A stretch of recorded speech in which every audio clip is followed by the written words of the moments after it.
falar mais sobre o medo com vocês nessa série, usando essa série psicológica de Joana de Ângeles, o livro Homem Integral, né, psicografado por Divaldo Franco. Lembrando que Joana de Ângeles é um espírito e ela que escreveu o livro, tá? Então a gente está no capítulo 4 do livro, que fala sobre o medo, né? Decorrente dos referidos fatores sociológicos, das pressões psicológicas, dos impositivos econômicos, o medo assalta o homem, empurrando para a violência irracional ou amargurando em profundos abismos de depressão. Num contexto social injusto, a insegurança engendra muitos mecanismos de evasão da realidade, que dilaceram o comportamento humano, anulando, por fim, as aspirações de beleza, de idealismo, de afetividade da criatura, encarcerando-se cada vez mais nos receios justificáveis do relacionamento instável com as demais pessoas, surgem as ilhas individuais e grupais, para onde fogem os indivíduos na expectativa de equilibrarem-se, sobrevivendo ao tumulto e à agressividade, assumindo, sem darem-se conta, um comportamento alienado que termina por apresentar-se igualmente patológico.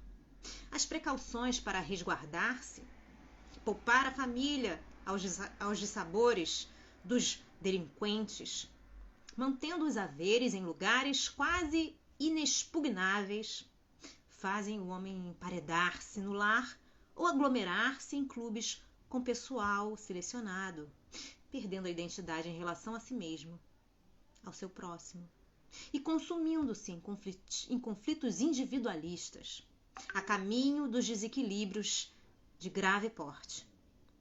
Os valores da nossa sociedade encontram-se em xeque, porque são transitórios. Há uma momentânea alteração de conteúdo com a consequente perda de significado. A nova geração perdeu a confiança nas afirmações do passado e deseja viver novas experiências ao preço da alucinação, como forma escapista de superar as pressões que sofre, impondo diferentes experiências. No âmago das suas violações e protestos, do vilipêndio aos conceitos anteriores, vige o medo que atormenta e submete às suas sombras espessas. A quantidade expressiva de atemorizados trabalha a qualidade do receio de cada um, que cresce assustadoramente, comprimindo a personalidade até que esta se libere em desregramento agressivo, como forma de escapar à constrição. Quem, porém, não consiga seguir a correnteza da nova ordem, fica afogado no rio volumoso, perde o respeito por si mesmo, aliena-se e sucumbe.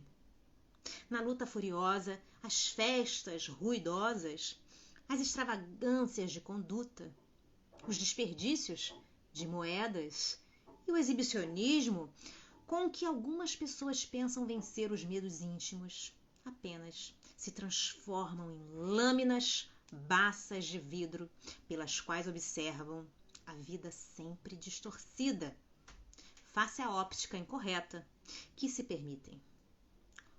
São atitudes patológicas decorrentes da fragilidade emocional para enfrentar os desafios externos e internos. A consumação da sociedade moderna é a história da desídia do homem em si mesmo. Enlanguecido pelos excessos ou esfogueado pelos desejos absurdos, adaptando-se às sombras dominadoras da insensatez, negligencia o sentido ético gerador da paz. A anarquia então impera, numa volúpia destrutiva, tentando apagar as memórias do ontem, enquanto implanta a tirania do desconcerto. Os seus vultos expressivos são imaturos e alucinados, em cuja rebelião pairam o oportunismo e a avidez. Procedentes dos guetos morais, querem reverter a ordem que os apavora, revolucionando com atrevimento face ao insólito o comportamento vigente.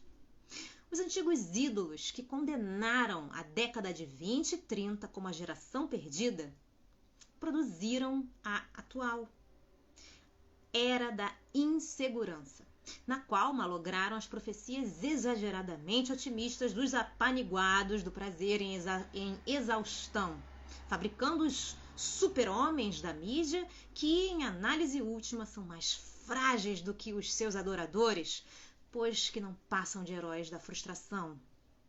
Guinados às posições de liderança, descambaram esses novos condutores em lamentáveis desditas, consumidos pelas drogas, vencidos pelas enfermidades ainda não controladas, pelos suicídios discretos ou espetaculares. A alucinação generalizada certamente aumenta o medo nos temperamentos frágeis, nas constituições emocionais de pouca resistência, de começo, no indivíduo, depois na sociedade. Esta é uma sociedade amedrontada. As gerações anteriores também cultivaram os seus medos de origem atávica e de receios ocasionais. O excesso de tecnicismo com a correspondente ausência de solidariedade humana produziram a avalanche dos receios. A superpopulação tomando os espaços e a tecnologia reduzindo as distâncias arrebataram a fictícia segurança individual, que os grupos passaram a controlar. E as consequências da insânia que cresce são imprevistas. Urge uma revisão de conceitos, uma mudança de conduta, um reestudo da coragem para a imediata aplicação no organismo social e individual necrosado. Todavia, é no cerne do ser, o espírito, que se encontram as causas matrizes desse inimigo rude da vida, que é o medo. Os fenômenos fóbicos procedem das experiências passadas, reencarnações fracassadas, nas quais a culpa não foi liberada, face ao crime haver permanecido oculto, ou dissimulado, ou não justiçado, transferindo-se a consciência faltosa para a posterior regularização. Ocorrências de grande impacto negativo, pavores, urdiduras perversas, homicídios programados com requintes de crueldade, traições infames sob disfarces de sorrisos, produziram a atual consciência de culpa, de que padecem muitos atemorizados de hoje no interrelacionamento pessoal.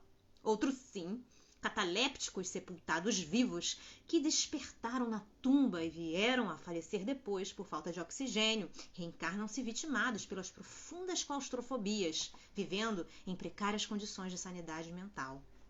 O medo é fator dissolvente na organização psíquica do homem, predispondo, por somatização, a enfermidades diversas que aguardam correta diagnose e específica terapêutica.